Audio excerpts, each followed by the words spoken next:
Chosen Becky ne Ssekajja bakoze embaga eya kooti gyoyinza okuyita civil marriage.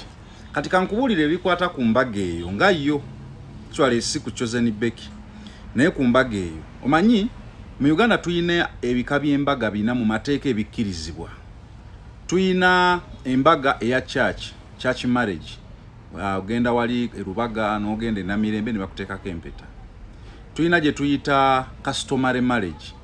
Customary marriage bwe eyobuwangwa wano mu Buganda kye tuyita okwanjula nayo mbaga eri official eri lawful eri gemanyikiddwa mu mateeka.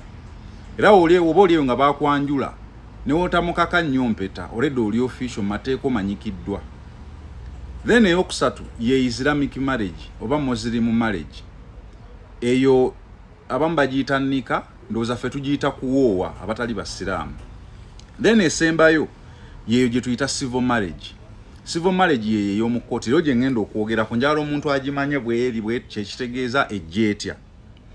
Kakati eno civil marriage bagikolera wa registrar.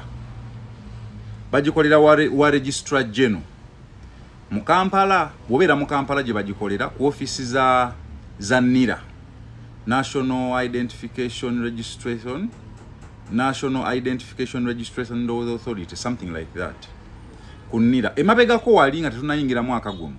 Embaga eyo babadde bagikolera ku URSB, Uganda Registration Services Bureau, bana abagira business ama company. Wabula omwaka guno ne kikyukamu ne bagitwala ku NIRA. Era obo yagala embaga eyo nagenda ku office za NIRA. Ndoza zireka ziri eri apa Kololo terrace eringa ku Kololo airstrip.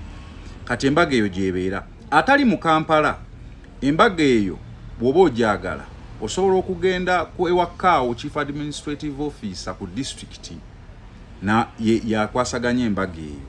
Kati ebimu ku bikulu ku mbaga eno ya civil marriage oba ya court marriage, eno embaga eri monogamous, erina kubeera one woman one man.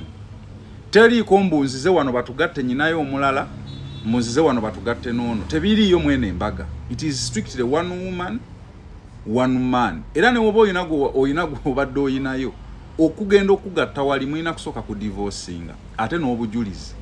Ne woba musiraamu bw'ogenda mu mbaga eno kitegeeza osiizinga okuddamu okufuna haki endala.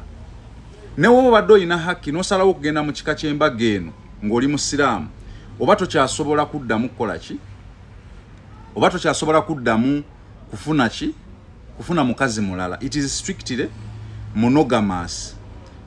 Then akwasaganya embaga eno gwe bayita registrar of marriages oba kaawo nga we nabagambye. Bagikolera ku registrar's office. Era baggulawo ssaawa 4 ez'okumakya paka ssaawa 10 ez'akawungeezi. Ennaku ez'okukola kyovola Chosen Becky embaga agikoze leero Lwakubiri, tosagikola ku weekend kubanga ezo essaawa kwezi ennaku baba tebaakoze. Bakola Monday to Friday. Kakati eno process eri governed by the Marriage Act, mateeka mu ekiringa we nagambye cap 146. Ate registration eri managed by the National Identification and Registration Authority. NIRA nga we nagigambye. Kati biki ebyetaagisa ku mbaga eno? Kati o contracting a civil marriage mwenga couple mwine be mwetaagisa, mwina requirements, mwina okusubmittinga documents ku NIRA. Okitegeera oba osobola n'ogenda ku online, ogenda ku NIRA n'ogenda ku website ya NIRA n'onyigamu marriage kati ne bibakusaba n'obijjuzaamu ne ku online osobola okukola omukolo. Ekisooka oyina okuleeta obukakafu bw'emyaka, oyina okubeera above 18. Ekyo kyekisooka, kitegeeza national ID. Then status yo oyina okubeera ng'oli single nga toli mufumbo, oba ng'oli namwandu ng'olina obukakafu obulaga, oba ng'oli divorced ng'olina empapula eziraga nti oli divorced. Tojja mu bufumbo buno ng'olina omuntu omulala tekikkirizibwa. Mwina okujja ne national ID mu Abannayuganda. Ba foreigners ne mujja ne passport. So nga ate ba refugee bana abakonga abasudani baani ojja ne refugee ID. Kati walina okubeerawo ba witness ekitone nnyo babiri. Actually ba witness babiri bebeetaaga abasayininga kuli. Ba witness bajja n'akafaananyi kamukamu ne national IDs zaabwe. Ate balina kuba bakulu, totwalayo baana bo. Batoka Chosen Becky aleta so atwala ba witness nga baana be. omwami aleta witness omu n'omukyalo mukitegeeza embaga esobola okukolebwa abantu bana ogattako ne registrar abantu 5 ng'embaga ewedde. Mulina okuleeta ebbaluwa okuva ewa LC residence proof. Chairman n'akakasa nti ddala muli baagala nambamanyi mubeera na wano si byakujja eri osanze omuntu leero mbwenkya mugende muba muteekeddwa okufuna ebbaluwa okuva ewaki ewa LC. Ate n'ebbaluwa mulina okugireeta ennaku 10 weeks 2 before kino nga temunaana kusaba. Mu kusaba kwammwe mugireeta ennaku 15 emabega si kugireeta ku olwo mbu babagatte n'ebirala because baba bateekeddwa okukubira chairman bakakase registrar abateekeddwa okukubira chairman akakase. Mmwe abafumbo babeetaaza buli omwaka kafaananyi kamu omwami n'omukyala. Then marital status nga we nagambye bw'obeera divorced olina okuleeta empapula eziraga nti oli divorced nti era wanozze mu bufumbo bupya. Bw'obeera ssemwando bannamwando olina okuleeta death certificate y'oyo patanaawo eyafa wano registrar kakase nti ddala ekituufu kati oli bwomu oli yamala dde okukola ki okufa. Bw'obeera mugwira oteekeddwa okuleeta ebbaluwa okuva mu nsi yo civil registration office econfirminga nti no toli mufumbo era bw'oba togirina togenda.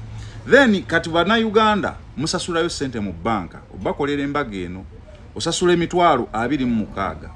Abagwira oba ba foreigners basasula $210. $210 ndowooza gye mitwalo 74. So embaga ndowooza ogirabye osasula emitwalo 26. Kati process etambula etya? Osooka no submittinga documents ziri zonna ze nkugambye waggulu national ID bufaananyi death certificate biki byonna byonna ebyo erosireta emyaka gyo byonna n'obisubmittinga. Then wano registrar of marriages a publishing a notice either mawulire oba ku radio oba ku TV oba wonna wabagitadde ng'etegeeza abantu nti bano baagala kufumbiriganwa mu nnaku 21 before weeks 3 emabega nga kyayagala singa wabeerayo public concern yonna oba kino father kyabuuza waliwo abalobera okufumbiriganwa kati kino nakyo bakikola kyekyokubiri. Then ekyokusatu babawa license. Bamala okubawa license of course ng'ennaku 21 ziri ziweddeko babawa license ekakasa nti nno kati muli ki eyandibadde nga marriage certificate. Kati naye asobola okugibawa ng'ennaku 21 tezinnawera singa wabeerawo emergency waliwo abantu abajja nga baagala kufuna mpapula balinnya ennyonyi biki obimanye bye Uganda obaako k'omufunira ng'agikufunira. Then ekyokuna ekiba kiddako gubeera mukolo. Guno omukolo gwolaba bagukolera mu office ya registrar era Chosen Becky abadde mu office ya registrar. Mugendera ddala nga mwambadde n'ebiteeteeyi byennyini ebyabagole kaddaali ng'abagole bennyini era ne bano ba witness bamwe ababiri abababeerako nga nabo bambadde bulungi.